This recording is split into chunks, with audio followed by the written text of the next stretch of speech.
board meeting, and Yes, some board members had some questions regarding the race itself, or the impact, I might say, that it would have on the county in the area that they would be passing through.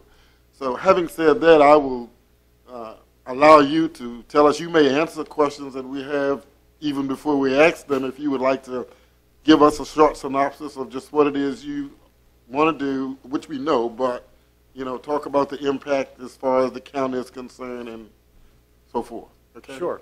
Thank you, Mr. Chairman, members of the board. My name is Tim Miller. I'm the Chief Operating Officer for Richmond 2015, which is the organizing committee for the UCI Road World Championships, which is happening starting in 10 days. We have been working with Sheriff Lippa's office on final plans for the race that will take place on Wednesday, September 23rd, starting at Kings Dominion, continuing east on Route 30, and then south on Route 301 down into Hanover County. The race itself is scheduled to start at 1 p.m. This is what's known as an individual time trial, which is when the riders go one at a time off of a starting ramp at Kings Dominion over that course. We don't yet have a final start list, and therefore don't know exactly how many riders will be competing in this particular race, but we anticipate it'll be about 40 or 50 riders. That will, based on the number of starters that we have, will determine what the time interval is between each rider. But again, the race will start at 1 o'clock. The road closures for that day will begin at 12 noon. We anticipate the race to be over somewhere around 3:30 in the afternoon, again, depending on the total number of athletes participating in that race. We have taken steps to notify the community. We were provided with a list of addresses by the Sheriff's Office, which we utilized to distribute a flyer last week to all of those addresses, notifying them of the road closures and the impact. We have worked with the Sheriff's Office on their deployment plan. I did bring a check with me this evening covering the cost of the public safety officials that will be working the event that day. And we also have a deployment plan for our volunteers that will supplement the Sheriff's Office on the closed roads and the driveways. So Sheriff's Office will cover paved roads with their officers. We will utilize volunteers at the end of each driveway that is impacted by the course to cover off any stray vehicles that may come down the road. That's the basic overview. With that, I'm happy to answer any questions. Okay. Board members have questions for Mr. Miller at this time? Mr. Underwood, I believe. Mr. Miller, I do appreciate you sending out the information to the residents and Reedy Church. I was just, we were waiting for that information. I just think we had an anxiety attack waiting for you guys to get the information out to the residents, but I do appreciate it. I do appreciate you guys getting it to the neighbors so they can clearly understand what's taking place and the impact. And that was always my concern. So I do appreciate that. Yes, sir. And I apologize. There was some misunderstanding about the process, which is why it took a little bit longer than we had hoped. But it was brought to our attention, and we tried to rectify it as quickly as possible. Thank you, Mr. Miller. No other questions? All right. We appreciate your time. Thank you, sir. All right. Thank you. Don't forget to leave the check. Who's he going to give the check to? Yeah. I already gave it to her. It's nothing like a check. Okay, that takes us to new business. First reading ordinance amendment to increase cap on elderly relief program. That you, Mr. Harden? Mr. Chairman, members of the board, As you know, Carolina has long had in place a program to provide real estate tax relief for elderly and totally permanently disabled citizens who meet certain financial criteria. And under the current ordinance, the total tax exemption that's available to those folks that meet the requirements cannot exceed $800. And as you're aware, in calendar year 2014, there was an 11-cent real estate tax increase, and as a result, those folks that are eligible for the program are paying more taxes. And I believe Mr. Thomas raised the possibility of increasing the cap from $800 to $1,000 on the elderly and disabled real estate tax program. So that is the subject of the first hearing tonight. The ordinance that you have in your board packet would, the only change would be to make that increase, and it is before you as a first reading tonight to determine whether to advance the public hearing. Okay. Board members have questions? I do, Mr. Thomas. If I may, Mr. Chairman. Mr. Parton, I do appreciate you mentioning that I brought this before the board, and I can't take all the credit. Mrs. Carter was the one who pointed this out to me, so she deserves the credit. And the other thing is, if we're only, or the revenue impact was $9,200, I think was the number I saw. Why can we consider increasing this number from 1,000 to maybe 1,500 or something like that? Or is that going to hurt too much, Ms. Carter? I think the revenue impact in our packet, the revenue impact was $9,200. Correct. So can I just, and I hate to assume, but can I extrapolate if it goes up another 20% that our losses would be another 20% higher? Or revenue not realized?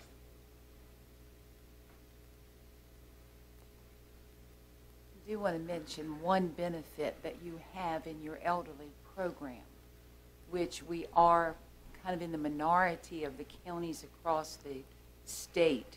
We do allow 10 acres. Now, because we do allow that in elderly relief, that we must, by state code, also give the veterans 10 acres. So make sure that is a benefit that is not offered in a lot of areas. But of course, the exemption you want to give is up to you. That's disabled veterans only, or all veterans? I thought it was That's totally disabled. We're now disabled up veterans, to right. 78 in the county and climbing. Okay. Do you know what the financial impact would be, though? And just for... Well, at the going to 1,000, it's going to be less than 10,000 Okay. at the current values and the current tax rate. Okay. Okay. Can I ask a question? Yes. And I'm not opposed to going to 1,200 or 1,500. I'm not opposed to that. I'm just saying that if we go to that number, our ordinance says that they cannot be worth more than a certain amount. They cannot make more than have an annual income of a certain amount. And how many people would even be eligible for a $1,500 reduction based on just 10 acre house and 10 acres of land? Well, of course, we'd have several because we had many reach the cap. That was Reach the cap the for issue. $800. The 800. Right. But in the 15 is almost double that cap. That's almost double. I'd have to run those figures for you. Be glad to. I'm sure it cannot be that much, because if it's only $9,000 up to $200, then it certainly couldn't be, but so much more. No, it's not going to be. Mr. Chairman, may I make a suggestion that we move this forward and ask Mrs. Carter if she can provide us what the impact would be if we went to 1,250 or 1,500? Sure. And then we would make a We could Make a advertise decision at that time. and make a decision based on that. That's fine. Sure. That's fine. Okay. As long as we accomplish it before January 1. Right. Okay. That's our only stipulation. So now we're just going to, are we going straight to public hearing, or are we going to do a second reading? I think we can go straight to public hearing because we can decide, as long as there's, Mr. Emerson, as long as there's nothing. Okay, we can go to Well- public hearing with the 1,500 For the total. for the Yeah. total amount. Okay. We can do 1,500 when we go to public hearing, and that way And we can reduce it. we can reduce it if we needed to do that. But I think that's the other way, because if we go to 1,000, that's less tax. If we go to 1,500, that's more tax. I mean, isn't it like the tax rate? We can't advertise for higher? But he was saying to go ahead and advertise for 1,500. Advertise And for then the we're higher. basically reducing the And tax. reduce it if, Yeah, I guess that's it. Yeah. okay. Okay. Okay, So I that think would that- give us the opportunity to do it if it proved to be, Because that's the most, right. but you're paying less tax. It's reversed. Okay. Okay, I mean, it's just for the purpose I'm of, gonna, as long as the county attorney has said we can go to 1,500 and make it less if the numbers are out, Right, he that's said fine. that. I'm gonna make the motion now that we move, agenda item number 8 to public hearing for the increase in the cap on the elderly relief fund. is there a second? Second. Moved in properly second that we would take agenda item 8 to public hearing with an increase of 1,500, or the cap to 1,500. All in favor, let it be known by saying aye. Aye. All opposed, motion carries unanimously. Thank you, Ms. Carr. That takes us to proposed allocation of Fire and Rescue Capital Reserve Fund.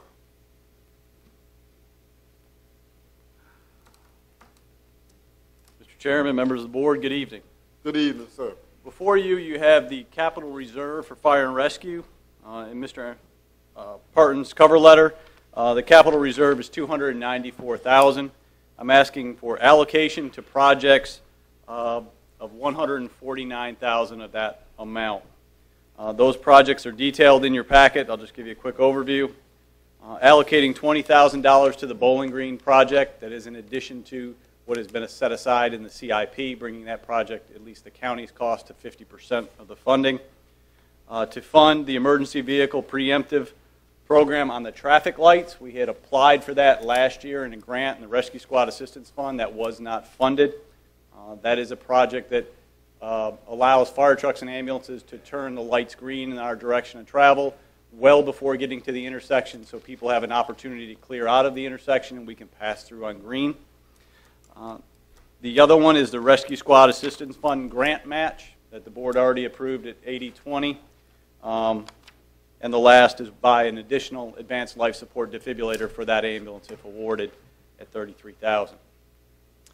We have an unobligated balance in that account of $145,000. Let me just explain a little bit. If for some reason the Rescue Squad Assistance Fund comes back at 50/50, there would be funds for the board to look at if you chose to fund that. If the Bowling Green project, we needed additional funds, again, you'd have that funding there to approve that as necessary. So with that, all of these projects would have to come back to the board. I'm just asking for the allocation to those projects at this time. Board members have questions? The note at the bottom. The note at the bottom of this cover letter. Correct? Yeah, Bowling Green, we have not sat down and talked to them about the process. What we were waiting for is the conclusion of the Ladysmith process and those documents from Mr. Emerson. So now we have an example to bring forth to have that conversation. Okay, other questions? Okay, how does the board wish to address this issue? A motion is in order? I think we should move forward. Ms. Lofton said it's gonna come back anyhow, so I make the motion to move forward. Okay. Is there a second? A second. Okay, it's moved and properly second that we would move forward with this request as presented. All in favor, let it be known by saying aye. Aye. All opposed, motion carries unanimously. Thank you. Thank you, Chief. That takes us to agenda item 11, agenda item 10, discussion of required changes in the fire and rescue billing procedures and the impact on revenue recovery. Okay. Right? Okay. There are some changes coming to us from the federal government.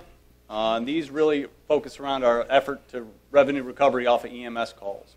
And the first one we're going to talk about is the ICD, which is International Classification of Diseases. That's a diagnostic code for insurance companies. So when we see a patient or when you go to a doctor's office, they use one of these ICD codes to be able to bill your insurance company and bill Medicare, Medicaid.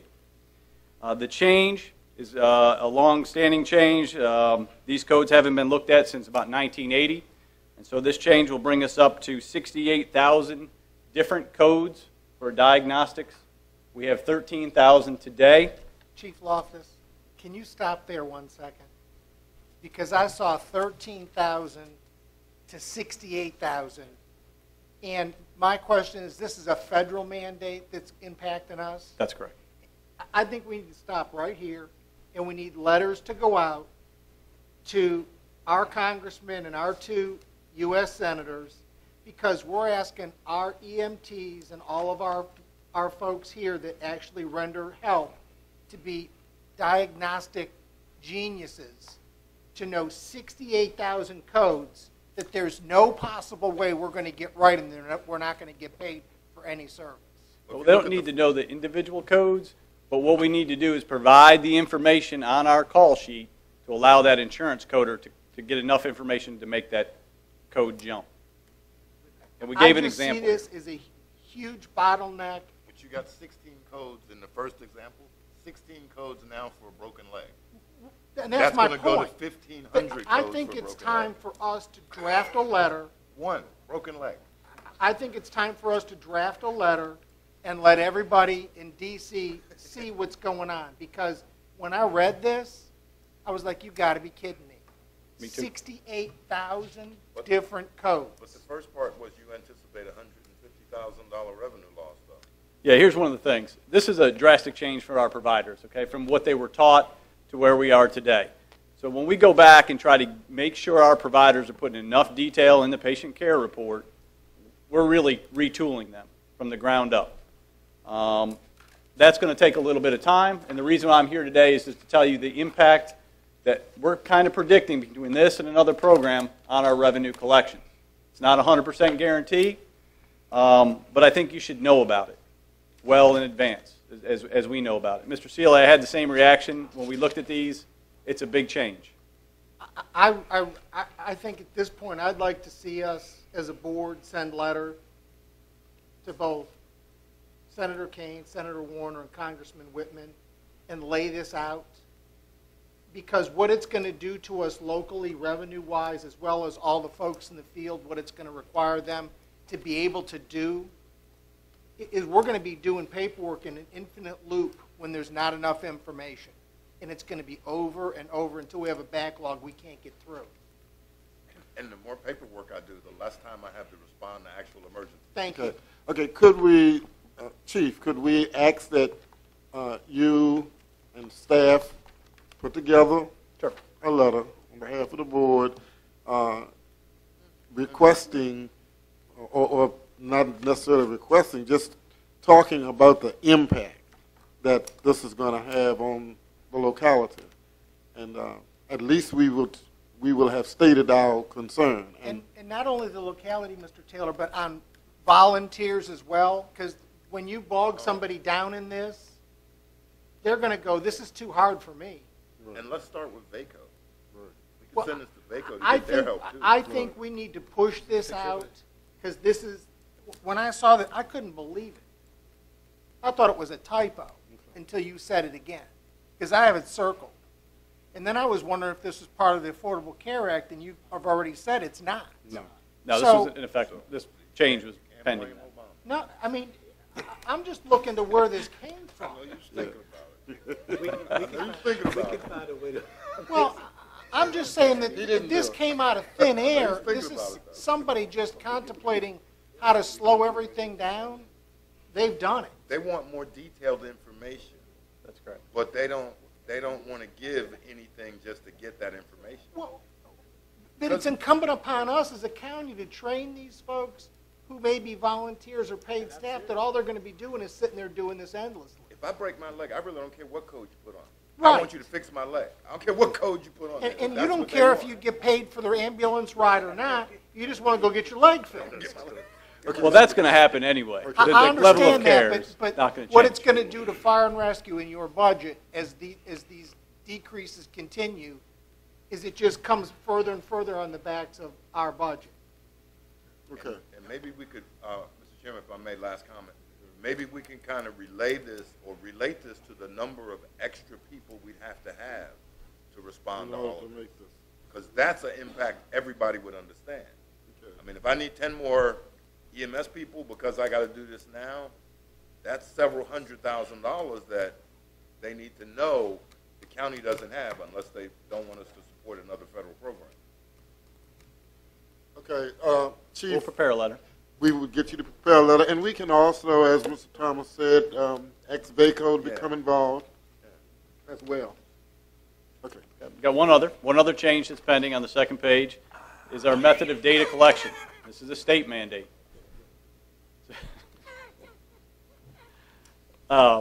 Beginning, Kevin, you're killing me. Beginning January 1, we will switch over to what's called NMSIS version 3.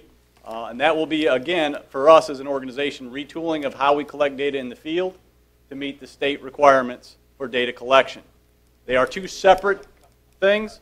One may help the other. The new data collection may help us be more detailed in our collection of data in the field, but it is another product out there that is going to slow revenue recovery while we train folks up on that. And so we're looking at a period of time, and if you look on the second page, it's a graduated period of time, but it takes me time to train the folks in the field on the new products to do that. Can So- we send another letter to our state? I mean, if we don't say something, it just keeps coming our way, and it's just more burden for counties to shoulder.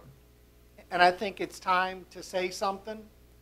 I think the state representatives need to know as well. It's time to put a letter on their desk and let them see what the impact really is. Because, and they need to see the first impact as well as the second, so that they understand the width and breadth of the impact that we're seeing at the local level. Correct. I just think it's time to put this on somebody's desk other than just ours and going, yep, we're going to take care of this, because we can't. We can't fix it, we can't staff it, and we can't hire to it. So it's time to push back. That's really all I had, is just to inform you of those two changes that are pending and what it'll do. And if we could do a letter addressing that issue as well, our state representative. Okay. Thank you, sir. Thank you. All We right. didn't shoot the messenger, Chief. Thank you. That takes us to agenda item 11, request for a reduction of the water bill due to leak.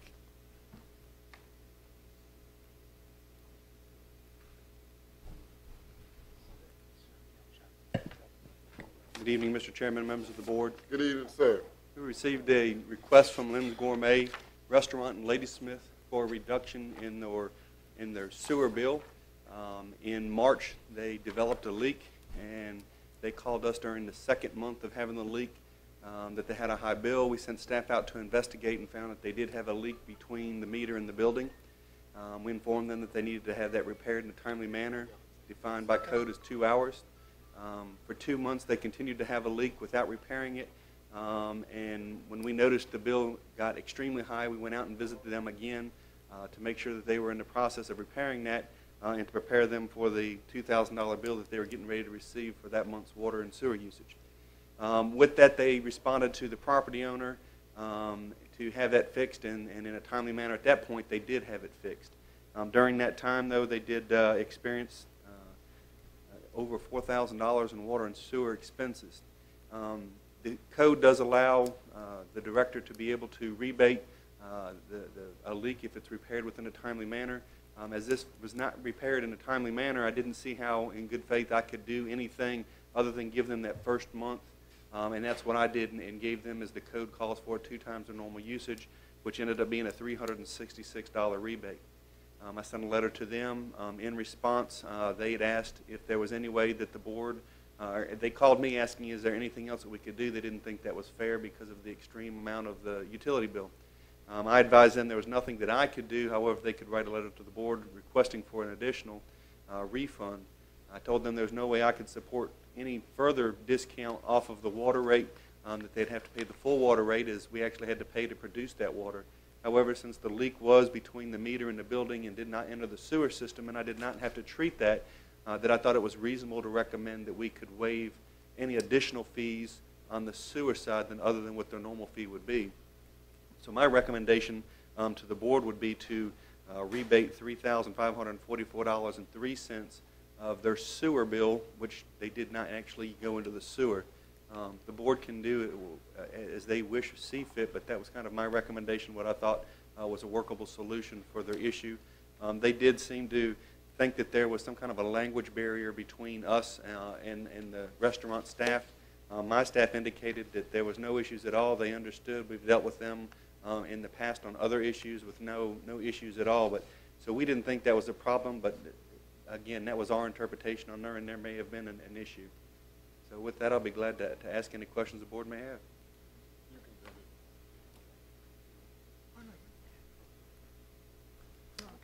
Okay. Mr. Shebel, are there questions for Mr. Shebel? Yes, I have. Okay, good. So,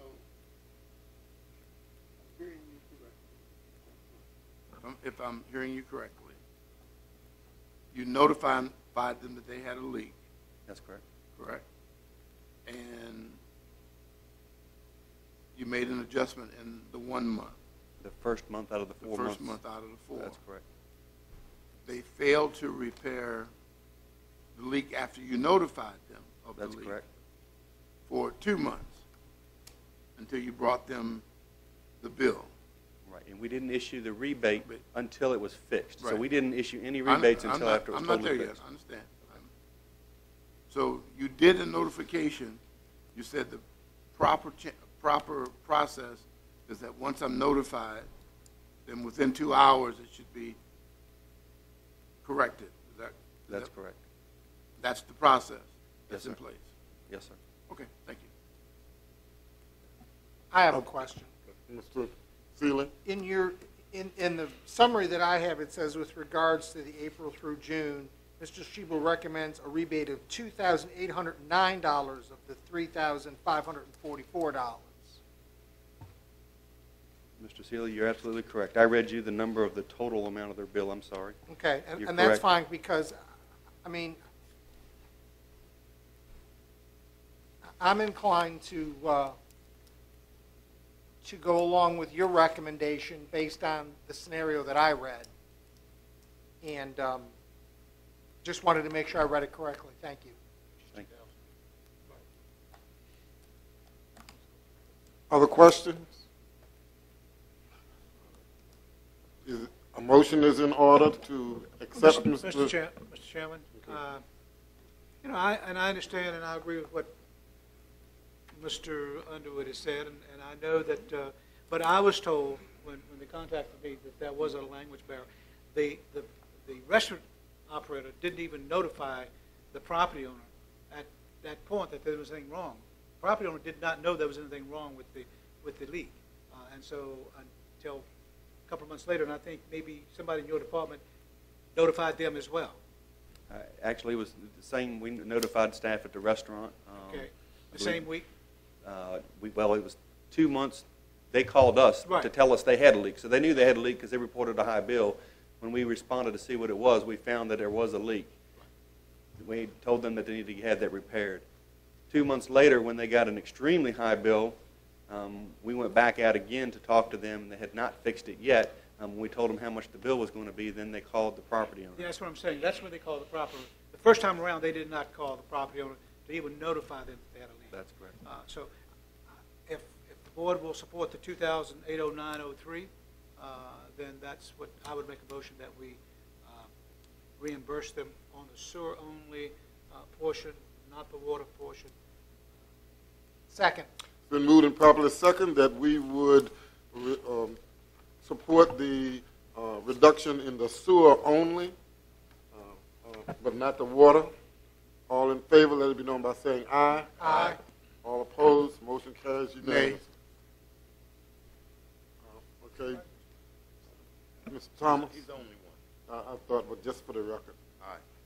Mr. Black? Aye. Mr. Nay. Mr. Underwood? Aye. Mr. Akers? Mr. Sealy? Aye. And I vote aye. Motion carries. Okay, that takes us to informational calendar items.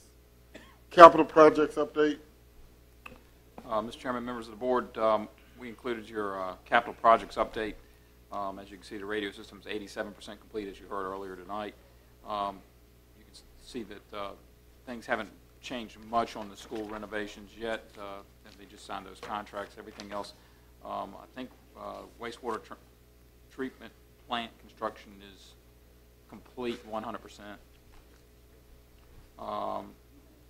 Chief Loftus included an update on the ambulance fleet so you could see where the mileage and cost of repairs are on the ambulance, on which ambulance we're spending the most money on. I thought that was very helpful.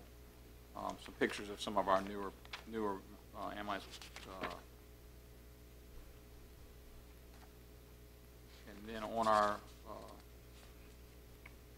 we do remind you that on the 10th from 3 to 5, we're having a retirement reception for Mr. Campbell here at the EOC.